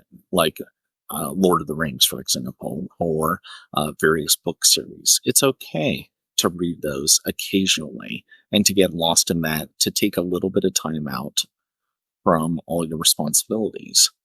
But to live in that world is incredibly unhealthy. What's incredibly interesting is that sort of drive to moderation is being lost, not on both ends of the extreme. You're seeing people go that way, which is somewhat predictable that they would go and overindulge in their escapism. But you also have people that are kind of like I was talking to a guy and he said, like, dude, I don't know how you can play video games at all. And I'm like, what are you talking about? Like, I just balance it with my life. It really isn't either or, but there is a huge push, especially among young men, that it's either or. You can't play video games. You can't, ever drink socially, or you can't do this and you can't do that. And it's like, and you got these influencers yelling at them for it, and I think it becomes somewhat of a parasocial addiction. People get so used to not having to think for themselves and just or following the dictations of some orator. I mean, people find acceptance in those cult like environments that teach radical binaries and that you can't deviate from it. Even things like Dave Ramsey, in which people will watch it and be like, you can never take out debt, you can never have fun, you just have to pay off debt, you have to pay off your house, and then you will be saved almost. And Mm-hmm. it's coming almost with this religious undertone. And then you see it also with influencers where like, you can never play video games again, or women won't respect you. Yeah, yeah. You have to make $500,000 a year, or so you could fuck hot chicks all the time. I've had that happen. When I was 22, I had a friend that was 23, or no, he was 21, and he said, "Dude, by the time I'm 23, I have to make 200 a year." And I'm like, that first off, that's doctor money, but second, that's me next year. What do you, like, what are you trying to say? Am I a failure for not making that much money that by the time of my next birthday? That's ridiculous. But it's becoming somewhat of a new normal, and I think social media algorithms feed into that, where it becomes that normal. Everyone is measuring themselves against things that are against the top percent. And many of those times, that top percent is a facade. It's things that are rented, things that everyone pretend like over exaggerates for the most part, how like the things in their life. Like They'll talk about all the highlights, but they'll never talk about the behind the scenes footage. It's kind of one of the things that I think is unique to my community in Theta Game, and that we're very open about how much money we have, how much we trade, how what our incomes are, not as a barometer for worth. Because in fact, if you go there and start flexing, it's one of the few times you'll probably get banned from the community because you'll be seen as a negative influence. You'll be clowned too, for sure. Yeah, you'll definitely be clowned. And and it's like, well, everyone's voice here is based off of merit. Don't listen to someone who says that they have more money than you, because you don't know how they got it. But we're very open about it because a lot of people are shocked. Like, one, that I'm a millionaire. Two, that I drive a $3,000 car. Right. Three, that I don't have much money in my brokerage account at the moment. Like, I'm not trading like big swings like they think I would be as a millionaire. And for like how I even got there, that I had a negative net worth until age 31 because of a Florida house that was underwater for so long. But Mr. IV, if I don't have 6 figures and a hot wife by 30, it's over for me, man. Don't you understand? That's what Andrew Tate just told me. Yeah, and have you read the memoirs of Alexander the Great and how they drove him mad? Like that he kept on looking to people before him, and he was worried sick that he wasn't getting the same accomplishments as it. Comparing yourself to others is so dangerous. And like, I played disc golf. There is I think he's I think he's 13 years old or 14 years old. He is so much better than me. He plays professional, not national professional, but he plays professional. He's the understudy of Eagle McMahon, who has won the European Open twice and is one of the best disc golfers in the world. And some people would be like, I will lay up. I've played with him before, and there's a 50-foot putt, and he'll run it, and he'll make it often, and I'll lay up. And some people can't mentally handle that egotistically, like, because they're used to everything above them constantly being put in their social feed and comparing themselves to it. Hell, look at my community. There's custom homes on the cul-de-sac that are about worth $4 million, and my place, because it's a condo, it's worth about $750 or so. It's a very nice house. Many of my friends, if they knew that I lived here, I've invited a lot of them over. They'd be shocked that I lived in a place like this. But there's also people who live in the condo who overlook the houses, and they become envious. And no, I'm nothing because I live in the condo and they live in the house, and the house is worth $2 million and my condo is worth $750. And it's like, well, go down Colfax and look at the ghetto and look at those apartments and that kind of thing. Everyone's looking to compete against other people. It's just so unhealthy. Like, compete against yourself. I've been trying to lower my score in disc golf, and I finally started to get under par, and then I started to get my first ace and that kind of thing. And so many people, they don't even do tournaments because they're scared of losing to someone else. I played in 8 tournaments. I finally won my first one, and it's the lowest division. So some people would even look at that. I met someone who played MPO. That's the highest division, Mixed Professional Open. And he doesn't even treat those wins as legit because they're well, they're not on the Pro Tour. It's very few people win on the Pro Tour every year. It's if you're going to do that, then what happens if you're the number 10 person in the world? Then you're still going to be behind Gannon Burr and some of the other top players. And then once you even get to Gannon Burr's level, then you're going to be looking at Paul Macbeth won 6 world championships and Ken Klima won 12, and I'm nothing, because it's yeah, you're just going to go mad constantly comparing yourself, especially when we're a population of 9 billion people. It's very difficult to be the best at just one thing. And if you do, your life has to be everything dedicated to that, and even then you still may fail. Oh, absolutely. Just be happy with slow self-improvement. I think a lot of people in Theta Gang are still shocked when I show them how, like, that there wasn't any sharp increases in my wealth at any point in my life to become a million. There was never like a $300,000 win that I had at some point, or 200,000. I I've never made more than 50, 60,000 in a very short period of time. Well, I think there's a like when you're new normal, especially among the younger guys, this Wall Street bets tier graphs and other shit like that. You can't help but think that's just the only way anyone's ever done it.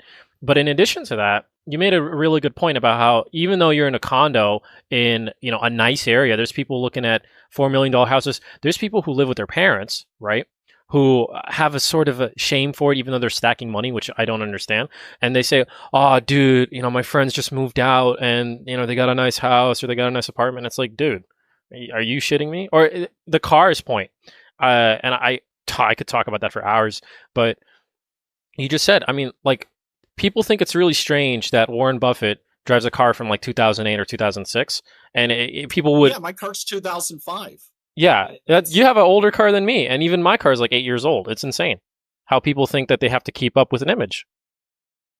When I made vice president, that was a very high salary over at Hasbro with a lot of compensation benefits. And some people were shocked that it's like, well, why don't you get a Tesla? Because this is the year that Tesla started to become big. So they were super expensive back then. I don't even know if you got the tax breaks. I said, well, why would I do that? I had a Camry before. I'm happy with my Camry. It's like, I'm not going to get on this treadmill of constant, like, of changing my lifestyle to appeal to other people that I don't care about. I judge my worth in my own eyes.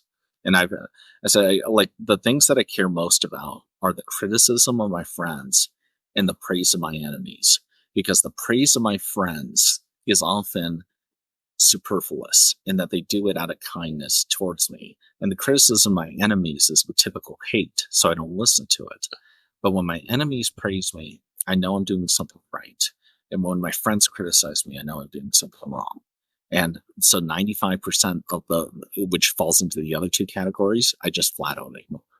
Yeah, and some people, I think, lose a nuance in a statement like that, and they just take platitudes to heart, like there's something out of scripture. It's like, well, okay, so I guess I'll never listen to anybody that and it's like, that's obviously not Ivy saying, and people don't take things with a grain of salt.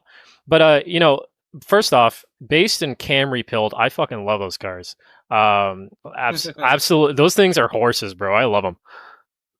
Dude, I'm 41 and I've had two cars my entire life, both are Camrys. Dude, they're just so nice. And the thing is, like, I've seen young guys, man, get straddled with untold amounts of monetary obligation to something that gets them from A to B. And don't get me wrong, I get it.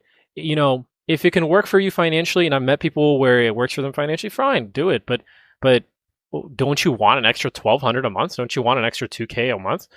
And if you're gonna do that, at least get a truck so it's useful. Like, I don't understand. I mean, we get caught in the belief that if we have money, that we need to trade that for physical goods or services, because that's what money is used for. And the value of money comes from the freedom that it buys, not the physical goods that it provides. And, like, if you ever visit my place, it's pretty barren. But everyone who's ever been visited has complimented me on the design, on how large it seems, because it's a condo, but they're like, wow, it's so big. And I give them the square footage, and they never suspected that. I just don't like the happiness that a thing will provide is very fleeting. The infatuation period is very small, and the depreciation is very immediate. There's been very few things in my life where I bought and I'm like, oh, that was such a great purchase. I'm so glad that I did it. And there's many times where I bought things and, like, you know what? I don't think I needed that. It was nice for a bit, but I think if I could get a full refund right now, I'd definitely do it. Are you telling me not to stack my whole wall with Funko Pops? Like that's not a good thing? Like that's somehow gonna fuck up my finances or mental health? Because obviously, geez, man, materialism. But like I think there's two different types, right? There's innate materialism in which it's your relation to you and that idol, and then there's some sort of relative materialism where it's like, I only want this thing because I want the perception of myself that others give me and the validation from that way, and then identifying those is the first step from overcoming them. Yeah. And a lot of people look at money in terms of what's in their wallet. And as you become more wealthy and as you become more disciplined with money, that becomes the least important aspect of your wealth is how much immediate cash that I have. And the vast majority of young people that I speak to will not invest significantly into a 401k or IRA because they're like, well, I can't touch it until I'm 70. What's the point? I say, well, I have over $1 million. Do I need $1 million in my wallet right now? How would I even use that? I have an idea. They do. Yeah, no, but you're absolutely right. You're absolutely right. I don't know. Just because it's not immediately accessible doesn't mean that it's still yours. I mean, the world's wealthiest people. It's like, say, Elon Musk or we're talking about Warren Buffett. They don't have a massive amount of cash in them. They have assets, and many of them are illiquid. He can't sell Twitter tomorrow. And same thing with Warren Buffett. He can't unload Dairy Queen or Geico immediately without taking a massive haircut. So does that make it any less real than your 401k? Absolutely not. But I think there's also it's not materialism, but it's a form of like self validification from title and position. You know, I was talking to my girlfriend and I told her that there's a sort of faux pas, like you can't really talk about money or careers with other men specifically because you don't want to evoke a sort of competition or negative feeling associated with it, right? But for some people, it's all they talk about. I have a friend of mine. He says, my friend group, I don't know what it is. I just don't feel comfortable in it because all they do is talk about how much money they're making, and it's like, how is this becoming the new normal? Like, it's ridiculous. I mean, I think what we had before of not discussing money under all circumstances was a negative thing because most people weren't educated with how to handle money. So by that becoming a verboten topic, it was to their detriment. At the same time, money shouldn't be the exclusive form of conversation because it is a derivative of many aspects of your life in terms of what does your family need, what emergencies have you happened upon, how good is the business environment that you're in, and there's a lot of variables. My income has gone up and down and up and flat. That doesn't mean that I have performed at that same level during those ebbs and flows. But I'm open to people, and that when I say I'm a millionaire, so many people think I make $1 million a year. It's like, no, no, no. A millionaire means that I have more than 1 million in assets subtracted by the amount of debts that I have. My only debt being the mortgage on this condo. I own my Florida house free and clear, but I take those values and then I take my assets, my 401k, other investments, and I add them together. And I said, that's how you need to look at wealth in terms of how do I maximize my assets and how do I minimize my cost rather than how can I make 100,000 a year? Like, what changes when you make 100,000 a year if you spend 100,000 and you're previously making 70 and you're spending 70? Absolutely. It's like the type of people, speaking of like investing in options trading, the people who just start swinging with 10 or 20 and that you didn't even start small. Like, what's the deal with that? you didn't develop the discipline or the necessary lifestyle changes and practices to handle the sort of responsibility that kind of wealth can come with. Yeah, I tell people who are starting off to trade on a $3,000, $4,000, $5,000 account, and to sell cash secured puts, and to sell $5 spreads, and to make hundreds of trades in the next 90 to 120 days. And they don't have the patience for it. And I say, well, if you can't drive a Camry, how can I trust you to drive the Formula One car? Even if you could afford the Formula One car, you shouldn't be driving it unless you've driven lesser vehicles. And I've talked to so many people that are like, and they're like, well, how much do you make? And I say, I try to target 15 to 20%. And they're like, well, what's the point? It's like, well, where did you get to the number that you think is reasonable?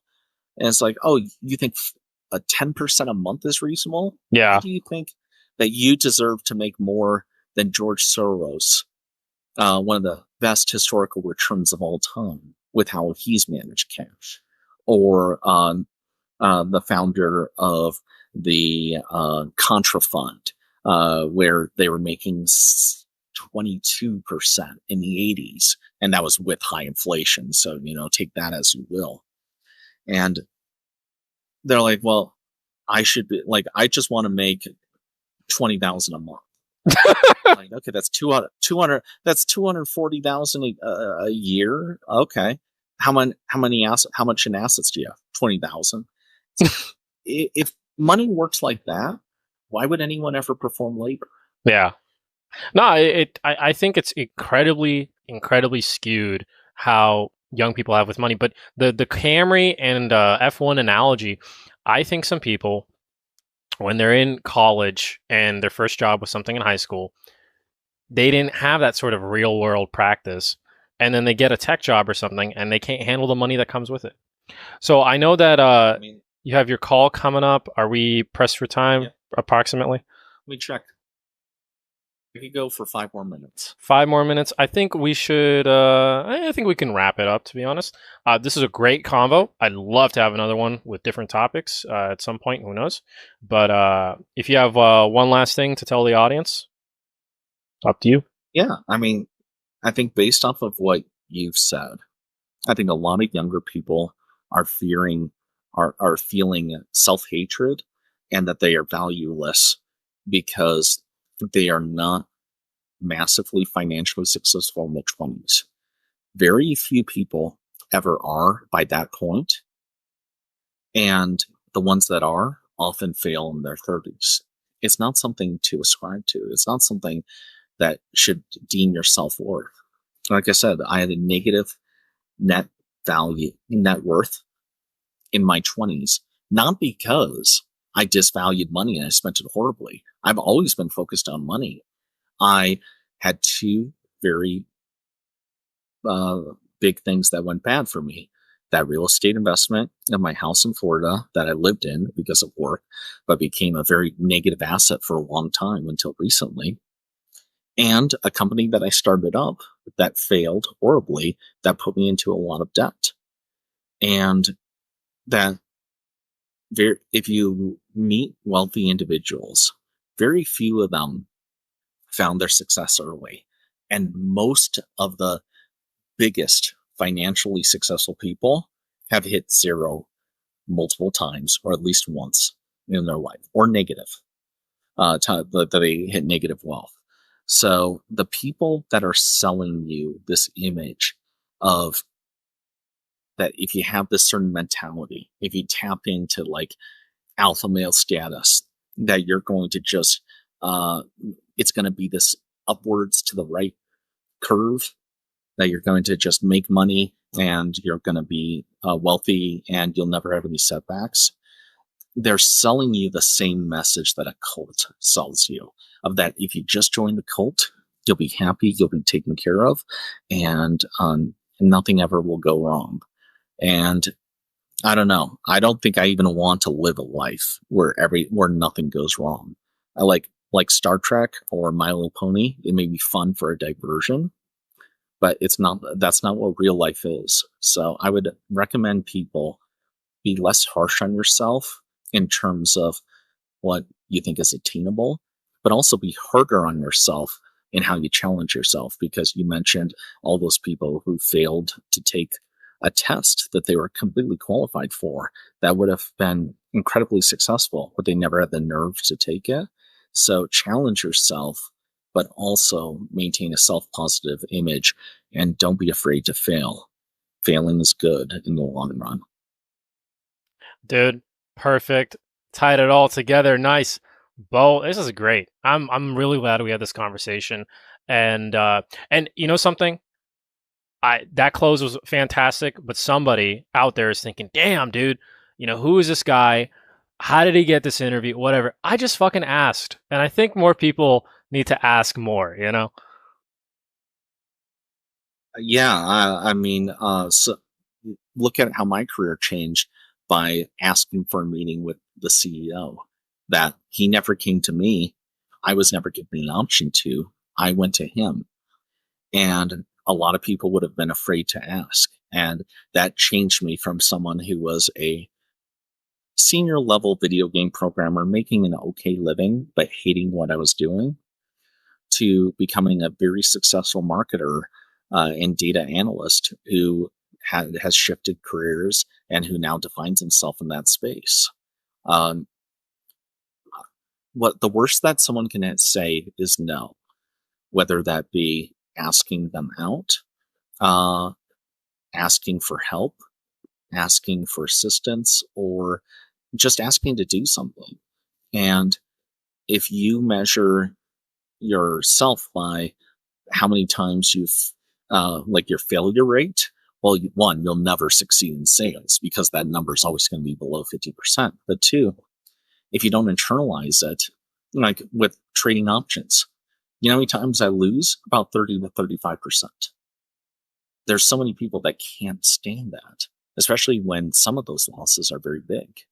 But I only think about the net return that you mentioned, COVID. Uh, During the height of COVID that year, I made more than 50%. And a lot of people were afraid to invest during that time. And I don't think I'll ever make 50% again in my life unless it's in private investments. So, but because I took a 40% hit before that, and like if I didn't have those initial failures, then I would have never had success. Absolutely. Absolutely. Well, thank you so much for this call, Ivy. I'll send you a version of the video. We'll, cross reference and everything else, choose a title. Other than that, thank you so much. Thank you for having me.